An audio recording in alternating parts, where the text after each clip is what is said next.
You might think I was in my sauna relaxing, but I was actually in the middle of a heavy metal cleanse. Sauna plus binders and mobilizers, because a toxic burden can build up for years before people connect it to actual symptoms. And stay with me because I'll share with you the number one detox mistake people make, and that's mobilizing without properly binding and eliminating. Because if you're dealing with fatigue, brain fog, inflammation, or hormonal dysfunction, heavy metals can be one of the contributing factors. Aloha there. I'm Darci Frankel. I have 32 years of clinical experience practicing Ayurvedic medicine, helping people to reduce their toxic burden more strategically. And in this video, I'm going to show you your top daily heavy metal exposures, how to test for heavy metals, where they hide in the body, and the safest way to support elimination without making yourself worse. Plus, the shocking way that heavy metals can masquerade as what your body actually needs, competing with minerals and quietly throwing function off. Here's the roadmap: exposures, where they hide, testing, and safe elimination. Now, toxic exposure isn't usually like stubbing your toe, where the cause and the effect are immediate and obvious. It's more like slowly filling up a bucket in the background through many small exposures over time, until one day the body reaches a tipping point and symptoms begin to show up. I sometimes think about our Hawaiian surf legend, Rel Sun. She openly spoke about playing in the DDT spray as a child here in Hawaii, and later she developed cancer and battled with it for decades. Now, obviously, we can't say any one toxic exposure has caused an illness with certainty, but it's a powerful reminder why reducing our overall toxic burden really matters, because these exposures accumulate quietly for decades before people ever connect the dots. Over the years, I've seen patterns show up again and again in people dealing with fatigue, brain fog, inflammation, hormonal dysfunction, that feeling of just being stuck in their health. Because at this point, it's not really if you've been exposed, it's how much have you been exposed to heavy metals. How is it affecting you? And when are you finally going to support your body in clearing what it no longer needs? And remember, stay to the end, because I'm going to show you the biggest mistake people make when trying to detoxify. So first, what are heavy metals? Heavy metals are toxic elements like mercury, lead, aluminum, cadmium, and arsenic that can accumulate in the body. And unfortunately, in modern life, they are everywhere. Now, most exposure comes from a few main buckets. Think food that we eat, water that we drink and shower in, cookware, personal care products, pesticides, air, smoke, and medical or dental procedures, along with occupational exposures. Now, I'm not listing this to scare you. I'm listing this so you can stop guessing and start looking at your biggest contributors, what I call causative factors, perhaps, to the disease process. Now, here's a few examples of the heavy metals to keep this real. Now, keep in mind, each of these are called neurotoxins. Mercury, it's a potent neurotoxin. It has no known positive function inside the human body and can cause permanent damage to the nervous system, to the brain, and the kidneys. You can be exposed through certain foods, fish, and seafood. In fluorescent light bulbs, those high-intensity discharge light bulbs, fossil fuels, dental amalgams, industrial pollution. Now, aluminum acts as a neurotoxin by crossing the blood-brain barrier and accumulating in brain tissue over time. Aluminum exposure is surprisingly common from antiperspirants, which can be inhaled during the application. Cookware, think the aluminum foil that you wrap your food in. processed foods, additives, certain medications like antacids, drinking water, packaging, as well as pollution. Now, lead exposure can come from older pipes and paint, contaminated soil and dust, some cosmetics and household items, and certain jobs or hobbies where lead dust is persistent. Now, did you know that lead can enter your home when you walk through areas near busy roads? So the shoes pick up the soil and the dust contaminants from decades of historical leaded exhaust. Arsenic can show up in pesticides, contaminated water, in some foods like poultry, seafood, and rice, depending on sourcing, as well as cigarette smoke. Cadmium, now this one matters, and we'll circle back to it a few times in this video. Cadmium can come from contaminated soil, the food chain, cigarette smoke, even that secondhand smoke, industrial pollution, and certain fertilizers. Now, most people never think about this, but commercially grown grains and bread products can sometimes pick up contaminants from soil, irrigation water, and certain fertilizers that can move through the food chain over time.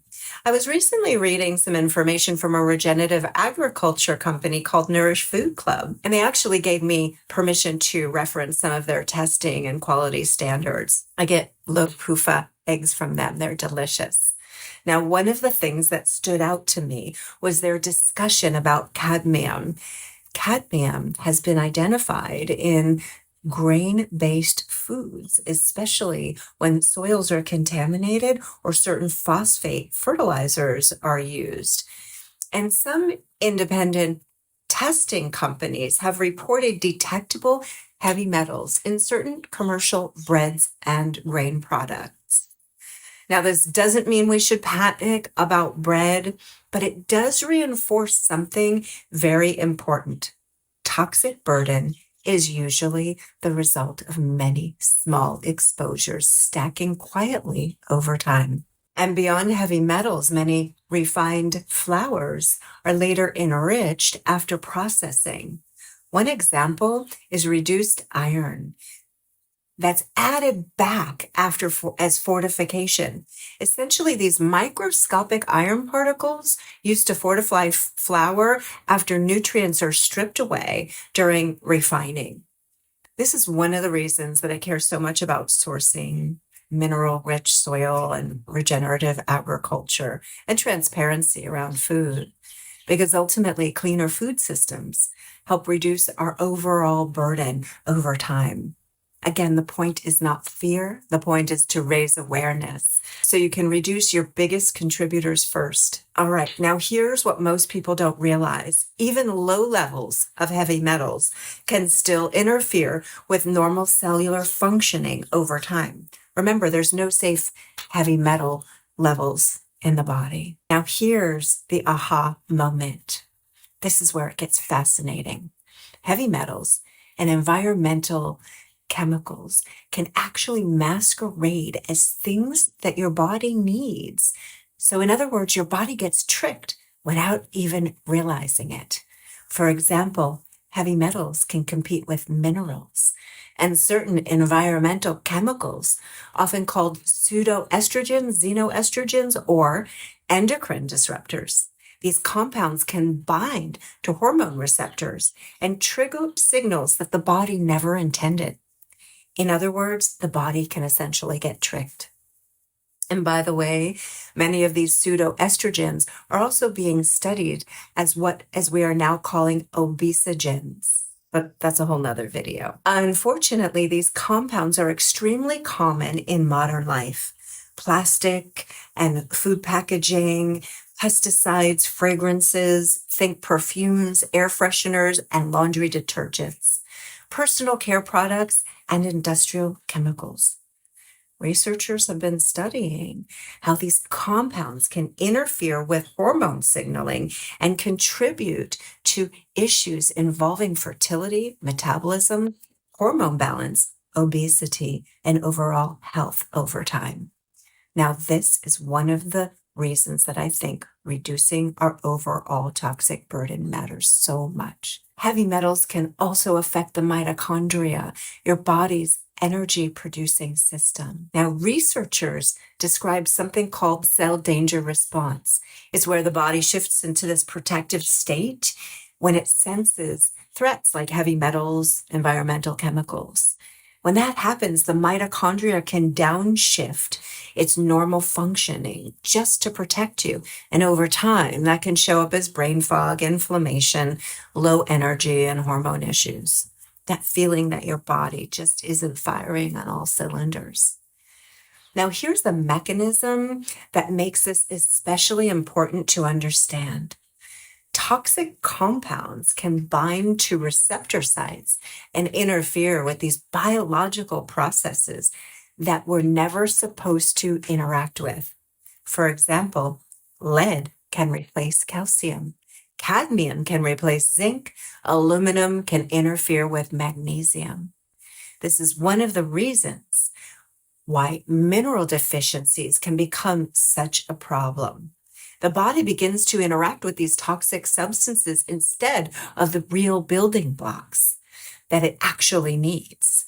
Now, over time, this can affect energy production, detoxification, connective tissue, neurological function, our hormonal function, and our overall resilience. So the opposite is true. When you deeply replenish minerals, you help your body to displace and dislodge these heavy metals from the tissues more intelligently. Heavy metals trick the body into letting them in, and then we help escort them out strategically.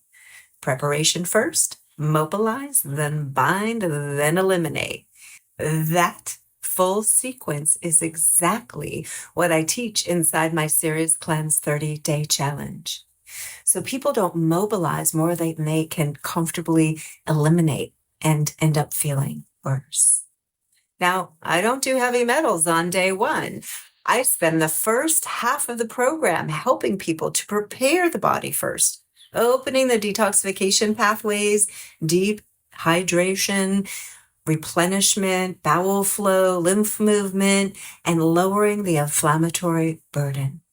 This isn't aggressive detox. The goal is safe elimination. Now, let's talk about where these toxins actually hide in the body. And when it comes to detoxification, there's something extremely important that people tend to miss. Heavy metals can accumulate in the fat tissue, in bones, in blood, in the nervous system, in the brain, in our organs and connective tissues, which is one of the reasons they can be so persistent. Now, let's talk about testing for heavy metals. Most people think, I eat healthy, while never actually checking what might be accumulating in their body. And the truth is, there are 4 ways that people can assess their own heavy metals, and each one tells you something different. So this is how you go from fear to clarity. Test, don't guess. Blood testing. Blood tests can show more recent or circulating exposure, especially things like mercury exposure from fish consumption. Urine testing can show what the body is actively excreting, and it's sometimes used to assess metals like mercury, especially in certain contexts like dental amalgams. Blood testing can show more recent circulating exposure, especially things like mercury exposure from fish consumption. Urine testing can show what the body is actively excreting, and it's sometimes used to assess heavy metals like mercury, especially in certain contexts like dental amalgams. Now, there's the chelation challenge test, sometimes called the push test. It uses chelating agents to mobilize metals from tissues and then measures them after in your urine. Personally, I think aggressive detox like this need to be approached really carefully, because if you mobilize too much too quickly, some people can really feel significantly worse. And now there's the test that I often recommend as a starting point. It's a heavy metals and mineral hair test.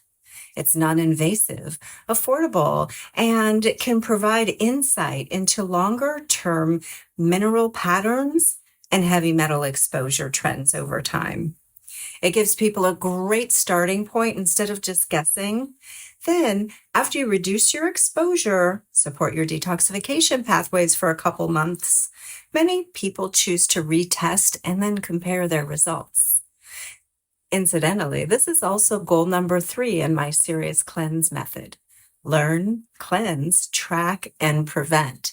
Because what's the point of doing a cleanse if you don't know how you're doing? Now, if you're curious about your own heavy metal toxic burden, I'll provide the link below for that, along with the discount that they provide for my viewers. And one more important point, because sometimes heavy metals store deeply in the tissues, remember the fat, the bone, and the organs. No single test is perfect. The real question usually isn't, have I been exposed? It's, what is my overall toxic burden? And then, what am I going to do about it? After 32 years of clinical experience, I don't think that the random 3-day juice cleanse is enough to address a deeper toxic burden. Heavy metals and environmental toxins can accumulate deeply in the tissues over time, which is why detoxification needs to be approached more strategically. And aluminum, this one gets a lot of attention in the research world because some studies suggest that it may have an affinity for certain tissues, including brain and breast tissues. Researchers have also measured aluminum in breast tissues near the area where antiperspirants are commonly applied. And there are ongoing discussions and studies looking at the possible links between chronic aluminum exposures and neurological diseases, including Alzheimer's.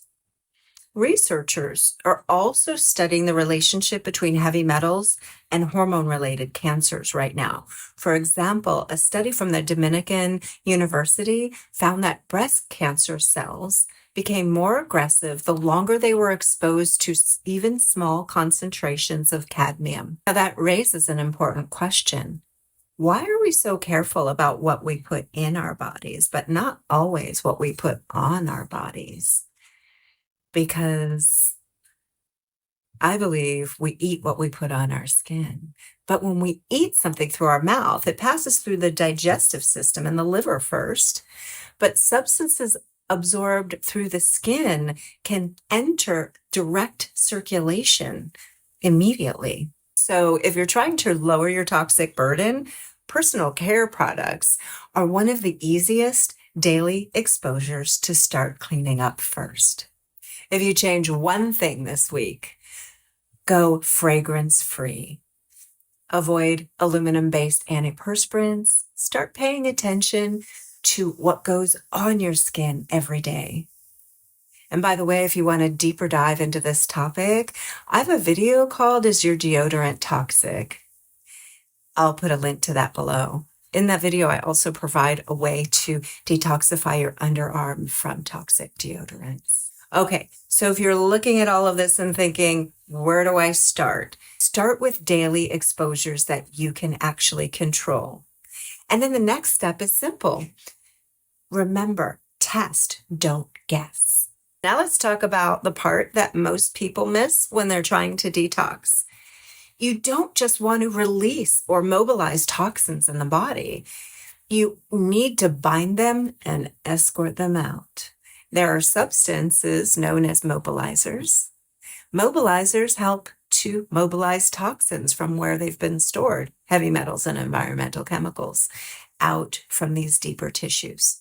But here's the problem. If you mobilize too aggressively without properly binding and eliminating those toxins, redistribute and redeposit somewhere else. In other words, you don't want to stir everything up and then just leave it floating around. For some people, that's exactly why they feel worse during a cleanse. Now, so detoxification needs to be approached strategically and respectfully, not aggressively, not haphazardly. The body has to be prepared first.